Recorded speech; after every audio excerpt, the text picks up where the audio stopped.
I've had numerous people ask me about coronavirus, COVID-19, and how this may or may not relate to the Bible and Bible prophecy. Does it relate to the coming rapture? Does it relate to the second coming, the Antichrist, the Great Tribulation? Could coronavirus be a trigger point God uses to combine with the rapture, such that the time after that the world is in so much turmoil that the scene is set for the arrival of the Antichrist and the setting up of his kingdom on earth? We've got to turn to the Bible to get our answers to these questions. The next thing on the prophetic agenda is the rapture of the church. There are no preconditions for the rapture of the church to occur. Some people misread the 2 Thessalonians 2 passage of Scripture and assume that before the rapture there must be a great apostasy, a turning away, and then a revealing of the Antichrist.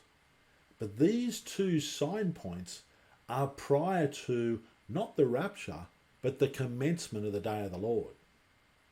There are no preconditions for the rapture to occur. It is truly imminent. Before the rapture, people will be living in peace and safety, going about their ordinary lives, we're told in 1 Thessalonians 5. Then sudden destruction will come upon them. Jesus also spoke about people living this everyday life as if nothing was going on. In the 24th chapter of Matthew, you can read Jesus' words on this. It'll be just like the days of Noah.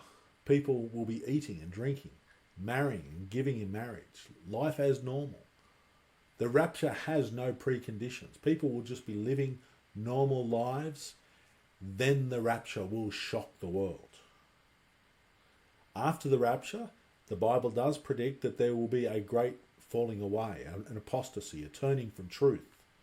And that's exactly what you would expect after you have several lots of tens of millions of Christians, godly men and women being taken from the planet. And only those left are those that don't know Jesus.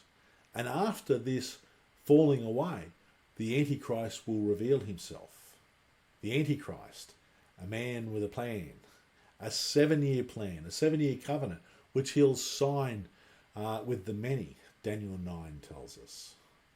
This will commence the 70th week of Daniel. It will commence the day of the Lord. This will be the time of the end, leading up to the second coming. And the moment that covenant is signed with the many, this will start the countdown, T-minus 7 years to the second coming of Jesus.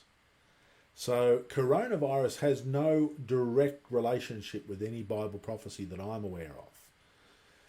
It doesn't relate to the rapture. It's not linked in with the revealing of Antichrist, with the falling away, with the second coming, with the Great Tribulation. However, there are some interesting observations. There are some interesting things for us to learn. There are some implications. The Bible relates the end time tribulation to a woman in labour. And this is the idiom, the imagery given of a woman in birth pangs, in labour. This coronavirus could be an early sign of the coming tribulation, of the coming birth pangs. It's interesting things going on in world governments at the moment. We have governments very happy to snatch power away from the people. We have unelected bureaucrats seeming to drive government policy. The glee with which governments have taken power and sovereignty away from the people and removed rights of the common person, the glee which governments have done that. And governments of every persuasion, we're not talking about left-wing governments here, socialist governments, left-wing, right-wing, they've all been happy to take away our freedoms and our hard-won rights of sovereignty. Also the willingness and eagerness of the common person, the average Joe and Mary, to dob in their neighbour for the slightest seeming breach of protocol or procedure that's been put in place. That's been shocking, I've found. People in Australia have been calling police at the drop of a hat. There's 4 people over at that house, get the police. Terrible. When people are scared, people revert to their natural state. People become very nasty. This has been on display in Australia and even in our shopping centres. People fighting literally in aisles and shopping aisles over toilet paper. People running to stockpile all sorts of different types of food. And you go down many of our shops for weeks and weeks and weeks we had shortages of all sorts of food because people were looking after themselves. This concept that people care for the community and all for one and one for all, that's not how people behaved. And that is interesting to see. The moment trouble arises, people get very selfish. And as I said, governments of every persuasion were very happy to take our rights away from us, and they are showing an extreme reluctance to give up that power. Another thing that's been quite shocking that I've observed in this time, the banning of church gatherings. You cannot go to church. It's illegal to have a church gathering. Unthinkable. Now here in New South Wales, Australia, where I live, the government's about to allow gatherings of 50 in pubs and clubs and restaurants and go for it, all sorts of different places. But churches, you cannot have a church gathering. You cannot have 50 people in church. We forbid it. This is the government in a Western country, in a supposedly Christian country. In a time of distress, people will hand over power to a man with a plan. And that's what's going to happen after the rapture.